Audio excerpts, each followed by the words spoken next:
Ó, você já deve ter percebido que o vídeo ele tá mais curto do que poderia e provavelmente deveria.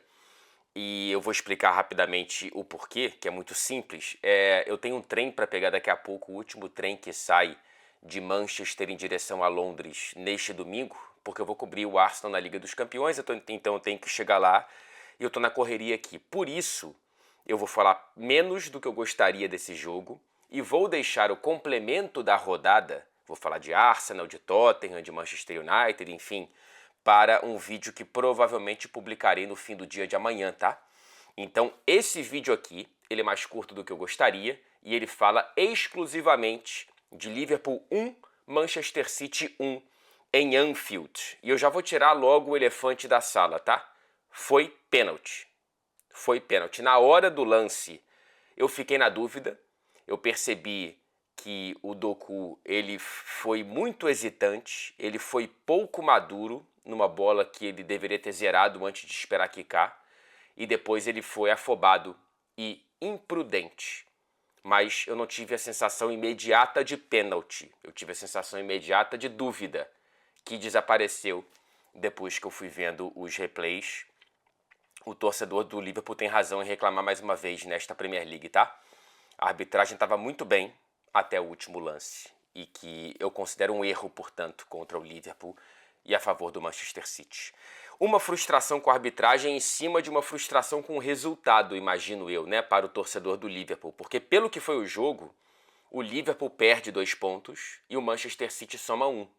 O Liverpool, ele sufoca principalmente por meio da pressão alta o Manchester City. A saída de bola do Manchester City ela foi praticamente congestionada o jogo inteiro, né? É muito raro, foi uma aparição de um raro Manchester City.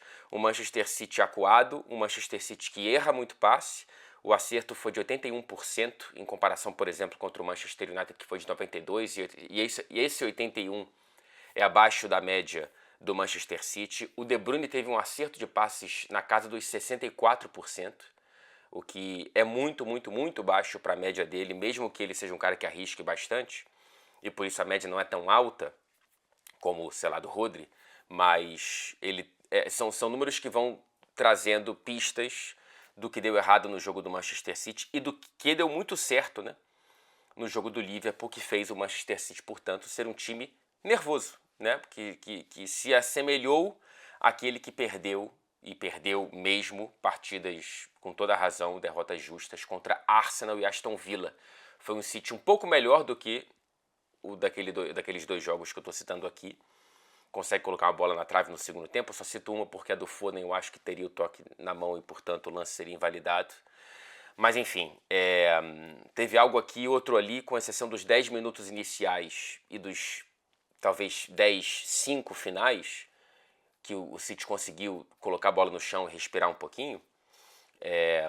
O Liverpool foi bastante melhor, né? Bastante melhor. E criou mais oportunidades e desperdiçou mais oportunidades, principalmente com o Luís Dias.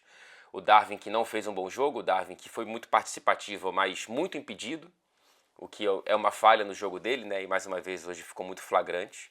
O Luís Dias, ele também muito participativo, mas ele perde, acho que a grande chance da partida, que foi naquela primeira participação do Salah, quando ele entra com 15 minutos do segundo tempo. O primeiro toque dele deixa o Luís Dias na cara do gol e o Luís perde uma chance que deveria terminar no fundo da rede. Os 19 chutes a gol do Liverpool representam o maior número de finalizações sofridas pelo Manchester City na competição desde 2013.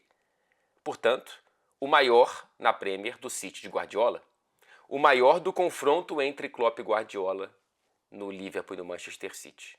Portanto, né, um número muito, muito, muito, muito importante aqui para a gente trazer. E é claro que tem que trazer para mim a manchete desse jogo, que é a última dança entre esses 2 treinadores na Premier League.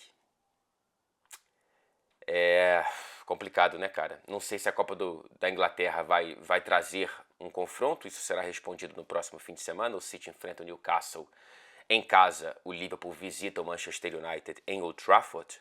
Provavelmente cobrirei os 2 jogos. Hoje não consegui credencial, infelizmente, por isso que eu não estou gravando esse vídeo de Anfield. Uma pena. Mas, cara, é uma última dança para nos mostrar o tamanho do que tivemos e não teremos mais, infelizmente, né? Não houve confronto tão constantemente em alto nível no futebol mundial nos últimos 5, 6 anos. Não houve. Não teve Real e Barcelona, não teve, sei lá, Inter e Milan, não teve Arsenal e Chelsea, não teve um confronto City e Arsenal, não teve. O confronto City e Liverpool é o confronto que mais entregou constantemente jogos como o de hoje, de altíssimo nível, de altíssima intensidade. Inclusive me irritei com a transmissão oficial da partida, que insistia em nos mostrar replays instantâneos quando o jogo não parava. Então volta e meia o replay já voltava com a bola na outra área já, com uma finalização do outro time, porque era um jogo muito direto, né? O que é um sinal de que deu muito certo para o Liverpool, que tem isso muito mais no DNA do que o Manchester City. E o Klopp, que agora soma 30 jogos contra o Guardiola na carreira, confronto que começa lá na Alemanha, né, Borussia Dortmund e Bayern de Munique. São 30 jogos, 12 vitórias do Klopp, 11 derrotas, 11 vitórias do Guardiola e agora 7 empates. O Klopp é um dos 2 treinadores do mundo que tem mais vitórias do que derrotas contra o Pep Guardiola. O outro é Antônio Conte. E, cara, olhando para esse jogo e pela perspectiva do Klopp, é muito simbólico que, aí é a minha opinião, evidentemente, né, como quase tudo que nesse vídeo, que o melhor jogador em campo do Liverpool tenha sido um cara low profile e que simboliza o que é o Klopp como treinador, né, que melhora jogadores que não chegam como grandes jogadores. Eu não sei se o Endo vai virar um grande jogador, tipo, sei lá, vários que o Klopp melhorou, Robertson, Salah, enfim, né? Tô falando de caras de altíssimo nível que chegaram com muito menos banca, mas o Endo para mim hoje foi o melhor em campo. Aí a gente pode debater aqui talvez com o Van Dijk, com o McAllister, outros foram muito bem, mas eu acho que esses 3 foram os melhores do Liverpool. Mas o Endo, cara, um carrapato e um grande jogo, uma grande atuação num grande confronto, né? Então ele ganha muitos pontos e, repito, acho simbólico para a gestão Klopp justamente nessa última dança contra o Pep Guardiola dentro da Premier League. É importante lembrar que o Liverpool sufocou o Manchester City mesmo severamente desfalcado, né? É bom a gente lembrar. Quando você olha para a escalação, dos 5 jogadores de defesa contando o goleiro, só tem um titular original, né? Quando você tem o Kelleher e não o Alisson, o Joe Gomes e não o Robertson, que entrou no segundo tempo, quando você tem o Quansah e não o Konaté, e o Bradley e não o Arnold, você só tem o Van Dijk. É por isso que quando eu vi as escalações, e eu vi que o Robertson estava no banco, que o Salah estava no banco, e que essa era a linha de defesa, por mais que eu goste do Bradley, eu gosto do Quansah, eu gosto do que o Joe Gomes tem feito, não foi uma grande partida dele hoje, mas ele tem feito um bom papel ali como cara que é um cobertor ali, né? Ele vai cobrindo os desfalques em diversas posições. Quando eu vi a escalação, eu antes do jogo achava que o favoritismo era do Liverpool por todo o fator de ser um timaço e de jogar em Anfield, mas quando eu vi a escalação eu passei o favoritismo para o Manchester City. Então eu acho que existe também um fundo de frustração do Manchester City antes do jogo. Se você olha só as escalações, o resultado, você pensa, cara, o City perdeu a oportunidade de matar o Liverpool em Anfield e dar um passo em direção ao 4º título seguido de Premier League, tendo na próxima rodada o Arsenal dentro de casa, né? Por isso que existe talvez um grau de frustração, mas o jogo ele traz um ponto valorizado, muito valorizado, foi muito melhor no fim das contas para o Manchester City, que teve uma escalação próxima do ideal, né? Assim, sem o Jack Grealish, que faz muita falta no jogo, que você precisava ter mais posse de bola, como o City não teve.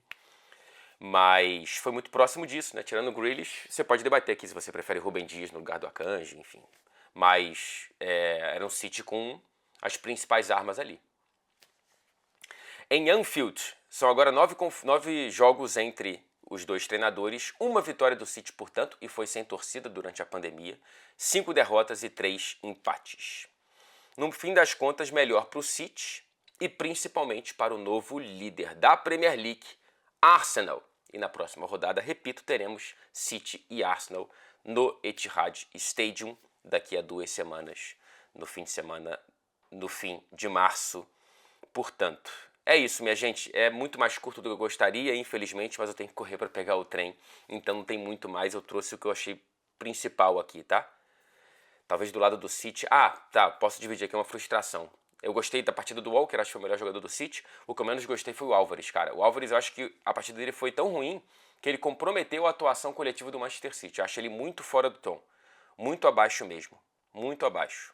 Uma pena, porque, enfim, o Álvares tem bons números, mas às vezes ele não entrega boas atuações e os números maquiam um pouco, né?